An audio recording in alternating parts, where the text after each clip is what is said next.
What's going on, dudes and dudettes? So yes, sadly Mike Pouncey, the starting center for the LA Chargers the past couple years. He was a big free agent signing a few years back, but of course last year he missed pretty much most of it because of a back injury that he suffered earlier in his career. And yes, now he decided to call it quits. Him and his twin brother, who plays for Pittsburgh, have agreed to call it quits at the same time.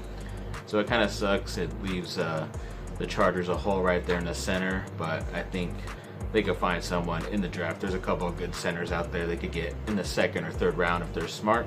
So hopefully they do that. But yes, congrats to him on a pretty nice stellar career, both him and his twin brother. Then Anthony Davis suffered a semi-Achilles injury. He's already had this Achilles injury, but they call it, I forget what they called it, but somehow it's not popped to where he has to have surgery and be out for like almost a year yet. But it definitely seems like it's going there, because last night against the Denver Nuggets, I believe it was, and they lost that game because he left pretty early, but when he went down, nobody really touched him or kicked his leg. So that's kind of a pretty strong indication that you pretty much messed up your Achilles pretty bad, in my opinion. Same thing happened with Kobe when he did it against Golden State, that final game that one year. He asked if anybody kicked the back of his leg, and nobody did. And I don't know, he says he feels okay. Of course he's going to say that playing with LeBron, because LeBron always plays through certain injuries, but I don't know. I think they need to keep him out past the All-Star break, whenever that's going to come up, and that's at least a couple, like 2 to 3, maybe 4 weeks, be able to keep that foot healthy. But I don't know, we'll see what they do. It's always been Anthony Davis's problem with the injury bug, and I don't know, this is what you get for paying him so much. And now you don't really have any other choices, because Kyle Kuzma didn't really step up last night for some reason as well once he went down. So I don't know if you could really trade Kuzma and someone else like a KCP, Caruso, or even a Talen Horton-Tucker for someone else. I know DeMar DeRozan has been out there. Zach LaVine seems like he's too much as well, and just both those guys are pretty much just offense. But I don't know. Well, we'll have to wait and see, and hopefully they make the correct decisions moving forward. Then USC basketball has been on a pretty nice win streak, especially after they got that victory last weekend against their rival UCLA. They went up to Washington for 2 games up there. They were able to beat the first game against the University of Washington 69-54, and of course Evan Mobley did what he's supposed to do, being a top overall pick, so glad to see that. And then they went over to Washington State in Pullman and got the victory as well, 76-65, I believe it was. And yes, once again, Mobley showing both on offense and defense why he should be both the player of the year and the rookie player of the year in the Pac-12. One of the first guys to do that. I think there's only like 3 or 4 guys total, and the most recent guy was DeAndre Ayton from the University of Arizona like 3 years ago. So yes, he definitely deserves it, because he's been the best guy, and it sucks that the Pac-12 is sucking this much this year, because the USC isn't really getting enough credit for being number 1 in the Pac-12, because they beat the only ranked team, and now they're ranked finally, as I mentioned last week. But when the NCAA came out with their top 16 teams, or the top seeds 1 through 4 in each of the 4 sections, USC wasn't even mentioned in any of those, and it's pretty messed up, because it just sucks that they had to seem like they're gonna have to win their tournament just to even be considered one of those top 4 teams in each region, compared to other schools like in the Big 12 or even the SEC are getting more credit because they've been in a tougher schedule. But I think those places that just played more games, the games haven't really been all that great quality wise. But as we move on, yes, the Anaheim Ducks, they were able to beat the Las Vegas Golden Knights the other day 1-0, and that's pretty much all I have to say. That's all, the only win that they've had so far, so good luck to them. Then Duke has been on pretty much a losing record. I mean, this is the first time, I think it was after the North Carolina game, they were like 7-8, and it's the first time since 1999 that they were under 500 with their record. I'm just a little bit optimistic, just because they were able to win against NC State as well. I'll mention that in a little bit, but only optimistic because in 2000 they were able to win the championship as well. It's either 2000, 2001, or 2002, one of those years. So eventually within the next couple years they won a championship. So that's all I'm waiting for. That's what I'm optimistic about. And yes, as I mentioned, Duke did play NC State and they got that victory 69-53.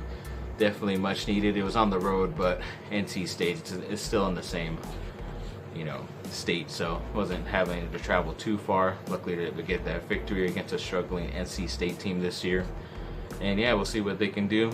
I mean, a lot of places don't even have them making the tournament, which is pretty crazy, but yeah, should be very interesting going down the stretch here. And then even Mason Plumlee, who's an ex-Duke player, he's now with the Detroit Pistons. It was kind of weird why he wanted to go there, but he had his first career triple-double last night, which is pretty crazy, where you have at least 10 points or stats in 3 different categories. And for a center, a guy who's 6'11", the way he plays, it's pretty tough for him to do that. So congrats to him on doing that. It's definitely good for him.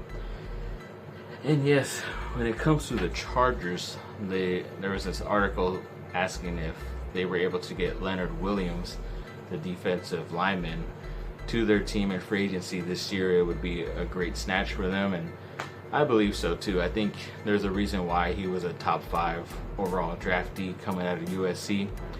His body type really has pretty much stayed the same. I thought he was going to end up getting bigger, but I don't know. For some reason, he can't add any muscle, but when he did play a different position instead of on the end and more on the inside, he did have a lot more success. So I think once he found that out, he was able to get more sacks and more tackles for losses. And having a guy like that who's already a veteran in the NFL compared to the guy they drafted out of Notre Dame, Jerry Tillery, who in his second, going into his 3rd year, really hasn't shown any stats-wise at all. It's just pretty sad where he was drafted and hasn't produced anything. So I think they need to get rid of him before any teams catch up on it that he's not all that good as well.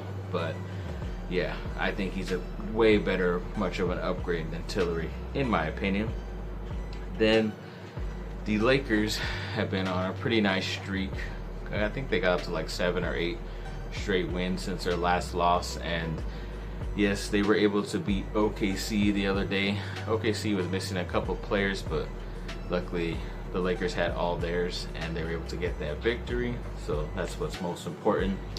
And then the next game, they were playing against a little bit of a better team, the Memphis Grizzlies, who were pretty much all healthy, except obviously Jaren Jackson Jr., one of their top guys, has been out the whole year basically.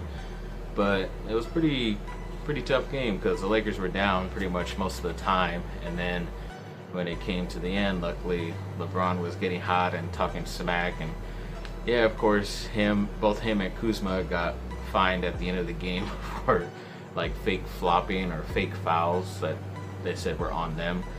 And you could tell, and I already knew it was going to be a topic of conversation. I'll get into this in a separate Grayson Allen video. I've been kind of just stashing away here and there, but yeah, of course he was involved in the controversy, Grayson Allen, just because he was standing next to LeBron when he faked foul or whatever. But LeBron was actually trying to get on the guy who got the foul anyways, Dylan Brooks, who they were talking a lot of smack to each other, which is pretty cool to see. But yes, luckily, as we mentioned, there was no crap talk against Grayson Allen, so he got out of it well. But it was pretty close. They could have went against him for no reason, and definitely glad that they didn't. But everybody hates LeBron more than Grayson Allen, which is a pretty tough thing to say, to think about. But yeah, they definitely hate LeBron more. But yes, like I mentioned, the Lakers were able to get that victory and come back, and LeBron went off at the end as well. But they did end up losing that game last night to the Detroit Pistons, or sorry, not Detroit Pistons, the Denver Nuggets. They're on the road, but once you lose AD pretty early in the game and you don't have really anyone else to get into his spot, it's gonna pretty much be the result. So that's what we had to deal with, and hopefully we'll find out more news later in the day. But as of right now, it's really, he might miss some time, but that's pretty much it. And then I picked my East and West All-Stars. I usually do this right before it, and it's coming down to the last days just to get it in, see who I thought was who have been the better guys so far. And when it comes to the West, I picked Doncic as one of my starting guards, and of course I went with LeBron James. Then Donovan Mitchell, who's with the Utah Jazz. He's been playing very well, and he has the #1 team in the West, so you had to pick someone from there.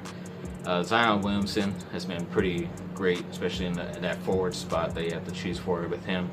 I think he's been really awesome once he's been healthy. And then of course Nikola Jokic, who's a triple-double machine. He got one against the Lakers last night and beat them, so of course you had to pick him. And then in the East, you kind of have to go with Bradley Beal, even though it's kind of like a Kobe situation. You get all these stats and your team still loses, which sucks, but he is one of the better offensive players in the game right now.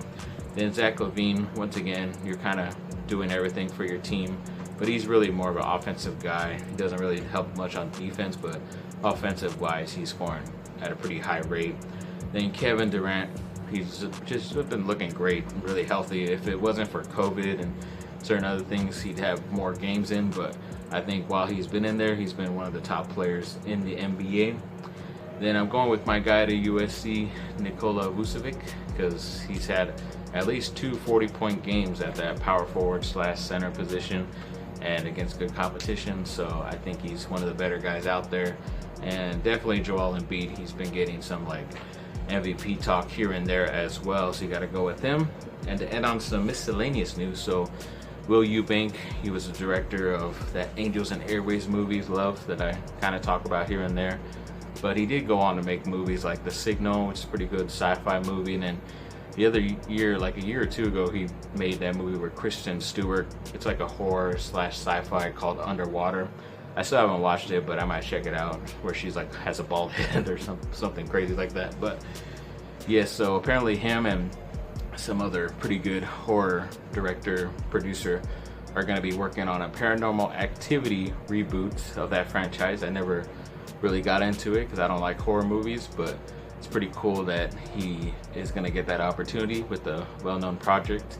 And of course, during the interview, they did mention his credits, including The Signal, which I still think is a pretty good sci-fi movie, but then also at the end they credited the Love movie with Angels and Airwaves, that he collaborated with them as well. So definitely glad they were able to get some notice right there in that interview. It's pretty cool, and like I always said, he's a very talented director. He's gonna go far, and he's been pretty consistent so far, so hopefully still continues for him. And this will actually be one of the fewer horror films I actually watched, and since he's directing it, and I might go back and watch the Underwater movie as well. But yeah, that's about it. So thanks for watching, people. Like and subscribe, comment down below. Let me know what y'all think. Have a great rest of your day. Stay safe out there this week, and thank you. Bye down.